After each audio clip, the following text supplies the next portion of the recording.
Buenos días, soy Ahmadi Rualda, el estudiante de Comunicación e Información de la Universidad Bolivariana de Venezuela, UBB, y nos encontramos acá en dicha universidad para entrevistar al señor Luis Navarrete Horta, el profesor jubilado de la Universidad Central de Venezuela, el profesor de Escuela de Letra y Lenguaje de Literatura Latinoamericano, y le vamos a entrevistar sobre situación sociopolítica actual en Venezuela y los guarimbas. Mucho gusto, profesor. Eh, Igualmente. Profesor, Gracias. díganos por favor cuál cree que es el origen del desabastecimiento en el país. Bueno, es una cosa evidente que hay una situación de enfrentamiento ideológico y político de un sector de la derecha venezolana que no puede aceptar que un gobierno se oriente en el sentido socialista. Esta es una sociedad de signo capitalista que está siendo desplazada lentamente en forma global, en forma, digamos, no en forma ilegal, sino en forma absolutamente legal, democrática, por la vía electoral de la dominación capitalista. Entonces es lógico que esa oposición procure desplazar al gobierno, ¿no? Por alguna fórmula, como lo ha podido hacer por la vía electoral. Bueno, están buscando mecanismos, ¿no? que están fuera de la vía electoral, que son mecanismos como el de la guerra económica. La guerra económica se usó en América Latina específicamente contra el gobierno de Salvador Allende, y en contra el gobierno de Salvador Allende hicieron exactamente lo mismo que están haciendo acá, escondiendo la mercadería, desapareciendo los productos básicos del consumo popular, para crear malestar, para crear zozobra, y eso lo unen a la guerra psicológica, a la guerra mediática, a la guerra social y a la guerra política. O sea, todo esto que tiene que hacer con la economía, que es el eje de esta guerra, está dirigida a crear un malestar para producir un golpe de Estado que tenga apoyo social, apoyo popular, o por lo menos que la gente se inhiba y diga, bueno, por fin vamos a salir de este gobierno. Pero esto forma parte de un gran plan cocinado en el exterior, ¿no? Y aplicado en Venezuela, tal como lo aplicaron en Chile contra Salvador Allende. Muy bien. Profesor, ¿cree usted que la gran mayoría de las protestas digamos que protestas violentas que pasan en el país son hechos por los estudiantes universitarios? Bueno, los estudiantes han sido utilizados siempre, ¿no? O con esa intención, ¿no? Una intención aviesa, una intención que no le corresponde al estudiantado, pero que en estos momentos es importante por una razón elemental. No hay cosa más perturbadora para un gobierno, ¿no? Sea dictatorial o sea democrático, que una masa estudiantil protestando en las calles. Eso es mundialmente reconocido. O sea, ¿por qué? Porque el estudiante primero es joven. La juventud parece como un valor automáticamente positivo, lo cual no es cierto. No es cierto, porque no todos los jóvenes se conducen de buenas maneras. Hay una juventud perturbada, hay una juventud que no contribuye a la paz social, ¿no?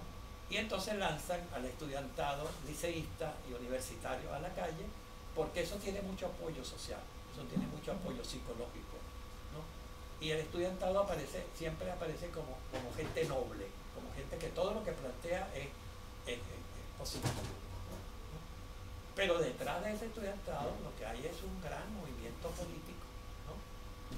Que lo que quiere es perturbar, crear un peligro que contribuya a esto que yo decía ahora, ¿no? A crear las posibilidades de que la gente diga, bueno, este gobierno tiene que caer porque hasta los estudiantes están en la calle. Ahora, ¿quiénes salieron? Salieron un grupo de estudiantes a plantear problemas estudiantiles. Salieron los estudiantes a plantear sus reivindicaciones propias de los estudiantes. salieron manipulados por sectores políticos que quieren crear una situación especial, ¿no? Con apoyo estudiantil. Ahora, ¿en qué terminaron estos estudiantes? No todos, por supuesto, muy pocos, ¿no? Muy pocos. En ser utilizados por grupos armados que traídos desde el exterior, creando guarismas, creando situaciones de emergencia y llegando incluso a situaciones ya en los últimos tiempos son terroristas. Entonces el estudiante no puede, por ser estudiante, pedir lenidad, pedir que le perdonen, ¿no? Si tú matas a una persona, ay no, yo soy estudiante, no me pueden hacer nada porque yo soy estudiante. Bueno, tú eres un asesino, tú eres un ciudadano, el estudiante es un ciudadano y el estudiante tiene que asumir su condición de ciudadano cuando sale a la calle a hacer lo que sea. ¿No? Y está actuando en forma irregular, con actos de violencia que son punibles. Bueno, el Estado tiene que, en esos casos, detener a esa persona que cometió un acto punible, ¿no? Que atropelló a la gente, que no deja circular los vehículos, que viola los derechos ciudadanos. Bueno, tiene que detenerlo, interrogarlo y si cometió un acto punible, bueno, aplicarle la ley. Profesor Navarrete, ¿cómo califica usted los últimos hechos de violencia contra instituciones y objetos como la Fiscalía General, alcantarillas, patrullas del CICPC, CDI, las universidades públicas y entre otros objetos? Bueno, yo pienso que lo que hay detrás de todo esto es evidentemente un golpe de Estado, eso no hay duda, no hay duda. Y eso está denunciado desde las altas jerarquías políticas del Estado venezolano, su presidente, el presidente Maduro, los ministros, etcétera, y está fundamentado en documentaciones, ¿no? De la cual no se puede zafar ninguna persona implicada en esta actividad delictiva que es promover un golpe de Estado. Promover un golpe de Estado es un delito, eso está clarito. Es un delito contra la institucionalidad democrática. En cualquier parte del mundo está castigado el hecho de promover golpes de Estado. Y aquí parece que eso es normal. O sea, quieren meter como normal, ¿no?, contra un gobierno legalmente constituido, hacer un golpe de Estado. Entonces, ¿qué es lo que sucede? Que colocan, ¿no?, a sectores sociales como los estudiantes a hacer actos delictivos, ¿no?, para promover golpes de Estado. Entonces eso es un delito, y el que comete un delito es un delincuente político, y tiene que ir precisamente a los tribunales.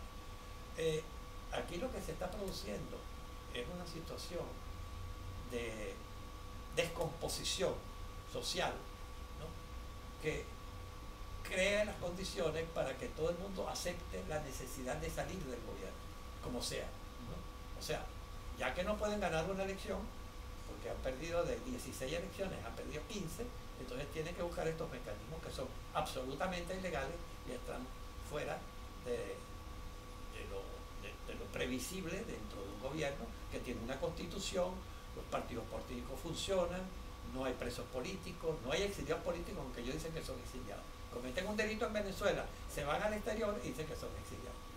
Profesor, ¿qué medidas tomaría usted al respecto contra la violencia? Quisiera que en su comunidad, en su parroquia, realizaran talleres sobre la, digamos que, cultura de la paz y la vida. Bueno, te decía que no solamente hace falta un movimiento local, regional, nacional, sobre eso, y yo creo que es indispensable hacerlo, sino un movimiento internacional. Hay que crear un gran movimiento contra el fascismo, contra el neofascismo. Está surgiendo a nivel mundial, no solamente en Venezuela, a nivel mundial, grupos de la ultraderecha que se están organizando con un sentido, digamos, muy similar a la forma en que los fascistas, los nazistas en Europa asumieron el poder y condujeron las luchas contra la eventualidad del gobierno socialista. En América Latina, evidentemente, después del gobierno de Allende, que fue el primer gobierno socialista, de orientación socialista, por que ahí no se estableció el socialismo definitivamente, sino era un proceso hacia el socialismo por la vía legal. Después de Allende, el gobierno de Chávez, el gobierno de Evo Morales, el gobierno de Correa, Evo Morales en Bolivia, de Correa en Ecuador, y los gobiernos centroamericanos, dos gobiernos centroamericanos, orientados hacia el socialismo, nada más que orientados al socialismo, tomando medidas de carácter popular. Bueno, eso no lo pueden permitir. Entonces, nosotros estamos obligados a desarrollar una gran campaña en las comunas, en las bases sociales, en los colegios, en los liceos, en los centros de trabajo, en todos lugares. Lo que pasa es que hay unos sectores del país, ¿no? Sectores de la burguesía, sectores de las clases, de las capas medias, ¿no? Derechizadas, fascistizadas, ¿no? Que no aceptan que en sus regiones se hablen de estos temas, el tema de la paz, ¿no? El tema de la convivencia, el tema del amor, del entendimiento mutuo, de la convivencia ciudadana. Esos temas para ellos son comunismo. Eso es malo. O sea, hablar de la paz es malo. ¿Por qué? Porque el gobierno está diciendo que vamos a hacer una cultura de la paz. Vamos a construir una cultura del amor, del entendimiento mutuo. Y por eso se están sentando en reuniones, digamos, un sector de la oposición, no todo, porque los neofascistas se niegan a asistir a esa. Por eso hay que hacer una campaña muy profunda en todas las bases sociales, ¿no? Sea cual sea, de tipo académico, de tipo social, de tipo económico, de tipo político, cualquier, para una cultura de la paz y una cultura de la convivencia ciudadana. Profesor, para terminar nuestra entrevista, quisiera que nos hables un poco sobre su nueva obra, su nuevo libro, el fascismo vanguardia extremista, digamos que del capitalismo, y que al parecer le agradó muchísimo al presidente de la República, Nicolás Maduro Moro. Sí, este folleto no es un libro, es un folleto, es un discurso, una intervención que yo hice para abrir un curso nacional sobre el fascismo. Los ministerios de Educación, de Cultura y el Centro Nacional de Historia, hace 4 meses, decidieron abrir un ciclo nacional sobre el problema del fascismo. Y me pidieron que yo dictara la clase inicial, ¿no? ¿Qué es este documento? Este discurso llamó la atención en general del ámbito académico, universitario y del ámbito político, porque aquí se plantearon algunas cosas que estaban como muy pendientes. La gente estaba muy preocupada por lo que estaba sucediendo. Y aquí yo señalo que evidentemente dentro de la oposición venezolana hay un sector minoritario del país y minoritario dentro de la oposición que está ejerciendo la conducción de la lucha contra el gobierno de Maduro, de Chávez y de Maduro, que está concentrado básicamente en los partidos Primero Justicia y Avanzada Popular, ¿no? De López. Ellos manipularon una manifestación que llamaron estudiantil para hacer actos de terrorismo. Y ya hay más de 40, casi 50 muertos desde que ellos iniciaron esa campaña. Este trabajo causó bastante, digamos, llamó la atención precisamente porque yo me concentro en 2 o 3 cuestiones que no se habían planteado hasta este momento. ¿Qué era eso? ¿Por qué un sector de la oposición, todo gobierno tiene que tener una oposición, si hay democracia, y aquí la hay, en Venezuela la hay ampliamente, aquí no hay ningún partido perseguido, aquí no se ha llenado ningún partido político, aquí todos los políticos van al Congreso, hablan contra el gobierno, sí, hay publicaciones contra el gobierno, entonces hay democracia absoluta. Entonces, ¿por qué el sector más ultraderechista de la oposición está ejerciendo la hegemonía de la oposición? Entonces, partidos como Acción Democrática y COPEI, viejos partidos tradicionales, que no han sido fascistas nunca, ¿no? COPEI tenía un pequeño enlace con el fascismo inicial y después se deslastró de eso. Porque ser fascista en este momento, en cualquier parte del mundo, es una mácula. Eso, el fascismo es algo malo, nadie quiere ser fascista, nadie acepta que lo llamen fascista. Y aquí hay un grupo neofascista en Venezuela que que está ejerciendo la hegemonía de la oposición. Entonces llama la atención que ese pequeño grupo esté conduciendo al resto de la oposición. Parece que en los últimos tiempos, en estos últimos meses, hay un pequeño deslinde. O sea, hay un distanciamiento de sectores de la oposición en relación con este pequeño núcleo, ¿no? Y este pequeño núcleo tiene mucha influencia a los sectores de las capas medias y por supuesto de la burguesía, ¿no? Que lo que quieren es salir del gobierno de socialista, digamos, bolivariano, como sea. Y como sea puede ser golpe de Estado, y si el golpe de Estado no le resulta, terrorismo, ¿no? Pero destituir al gobierno como sea. Entonces este librito causó, este folleto causó, esto lo editó la Universidad Bolivariana, el rector de la universidad con muy buen criterio, y los ministros decidieron publicarlo, y ha tenido mucha aceptación y circulación por ese motivo.